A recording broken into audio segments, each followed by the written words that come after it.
Welcome friends. आज हम OMR sheet कैसे बनाते हैं इसके बारे में सीखेंगे। तो सबसे पहले इसके लिए हमें दो चीज़ों की ज़रूरत पड़ेगी।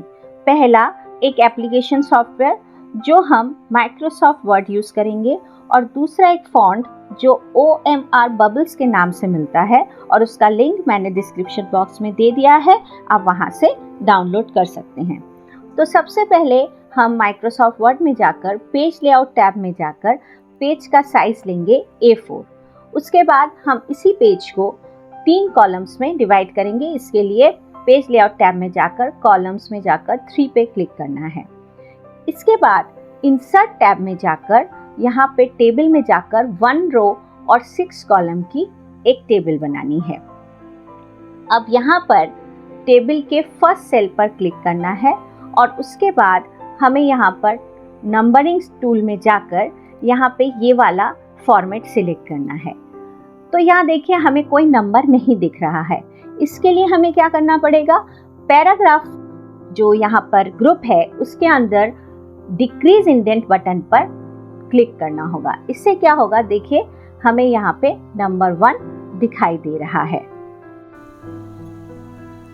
इसके बाद हम टेबल की रो बढ़ाएंगे, और इसके लिए हमें टैब की को दबाकर रखना होगा। ये देखिए यहाँ पे क्लिक किया और इसके बाद हमने टैब की दबाई, तो टैब की के दबाने से हमारी रोज़ जल्दी जल्दी बढ़ जाएंगी।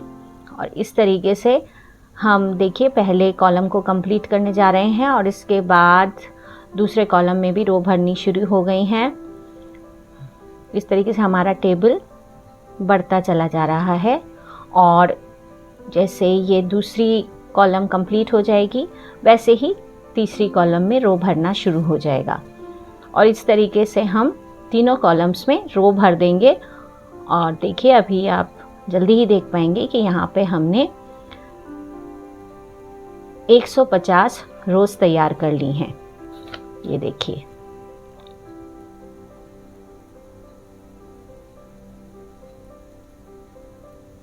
तो इस तरीके से हमारे 150 क्वेश्चंस के लिए OMR शीट तैयार हो गई है। अब हम यहाँ पर थर्ड कॉलम में A टाइप करेंगे, उसके बाद फोर्थ कॉलम में B, उसके बाद वाले कॉलम में C, और उसके बाद वाले कॉलम में D टाइप करेंगे। इसके बाद हम इन ABCD को सिलेक्ट कर लेंगे और फॉन्ट टाइप चेंज करके OMR ले लेंगे। लेकिन अब हम यहाँ पे देखिए कि ये जो चारों ABCD हैं, इनका वर्टिकल अलाइनमेंट ठीक नहीं है। इसके लिए इनके अलाइनमेंट को सही करने के लिए इनको सिलेक्ट करके राइट क्लिक करके टेबल का कॉन्टेक्स्ट मेनू खुलेगा। यहाँ पे हम टेबल प्रॉपर्टीज ऑप्शन में जाएंगे, और वहाँ से हम टेबल प्रॉपर्टीज डायलॉग बॉक्स को देख पाएंगे, और वहाँ से हमको चले जाना है सेल टैब पे। वहाँ से हम सेंटर, ये जो वर्टिकल अलाइनमेंट सेंटर है, इसको सिलेक्ट कर लेंगे, ओके प्रेस करेंगे। तो देखिए अब इन ABCD का जो वर्टिकल अलाइनमेंट था वो ठीक हो गया। अब हमें इन चारों ABCD को सिलेक्ट करना है, और उसके बाद हमको कीबोर्ड से Ctrl+C प्रेस करना है। Ctrl+C शॉर्टकट की है जो कॉपी की जगह काम करती है। अब देखिए हम ये जितने भी कॉलम्स हैं ABCD वाले, इनको सिलेक्ट कर लेंगे। इनको सिलेक्ट करने से ही ये जो हमने 3 कॉलम्स में पूरे टेबल को डिवाइड किया था, उनके सारे 3rd, 4th, 5th and 6th column select हो गए हैं। इसके बाद हमको कीबोर्ड से Ctrl+V प्रेस करना है, जो कि पेस्ट का एक शॉर्टकट की कॉम्बिनेशन है। तो देखिए यहाँ पे हर एक कॉलम में हमको ABCD मिल गए। हमको अलग से टाइप नहीं करना पड़ा या बार बार पेस्ट नहीं करना पड़ा। यहाँ पे हर जगह हमको ABCD मिल चुके हैं। अब देखिए यहाँ पर MS वर्ड ने तो मैजिक कर दिया। तो चलिए इसी मैजिक को हम और आगे बढ़ाते हैं, और अब हम टेबल की बॉर्डर लाइट्स को हटा देंगे। इसके लिए हम टेबल के इस प्लस साइन पर क्लिक करेंगे, और इसके बाद हम पैराग्राफ ग्रुप में जाएंगे जो हमको होम टैब में मिलता है। वहाँ से इस बॉर्डर ऑप्शन पर जाकर हम ऑल बॉर्डर्स पर क्लिक करेंगे, तो इससे सारे जो बॉर्डर्स हैं वो गायब हो जाएंगे। इसके बाद हम इन 4 कॉलम्स को ABCD को सिलेक्ट करेंगे और ABCD को रंगीन बनाएंगे। रंगीन बनाने के लिए कोई भी कलर ले सकते हैं, रेड, ग्रीन, ब्लू। तो चलिए यहाँ पर हम रेड कलर लेते हैं। इससे क्या होगा, ये सारे जो ABCD के कॉलम्स हैं वो रंगीन हो गए हैं।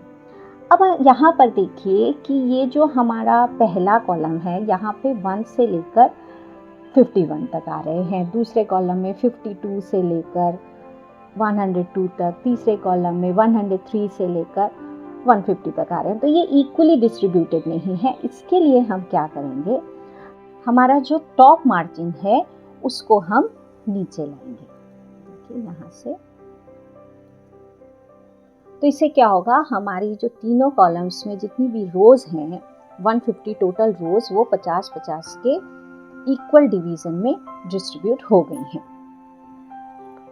इसके बाद हम अगर यहाँ हेडर में चाहें यानी कि टॉप मार्जिन में चाहें तो स्कूल का नाम, सब्जेक्ट का नाम, क्वेश्चन पेपर के सब्जेक्ट का नाम, roll number, timings etcetera type कर सकते हैं। उसके लिए हम क्या करेंगे, यहाँ हेडर पर डबल क्लिक करेंगे। जैसे ही हम हेडर पर डबल क्लिक करते हैं वैसे ही हम टॉप मार्जिन में पहुंच जाते हैं, यानी कि हेडर में पहुंच जाते हैं। अब यहाँ पर हम school name, subject name, roll number, examination timings type कर सकते हैं। तो फाइनली कुछ इस तरीके का आउटपुट आएगा, देखिए।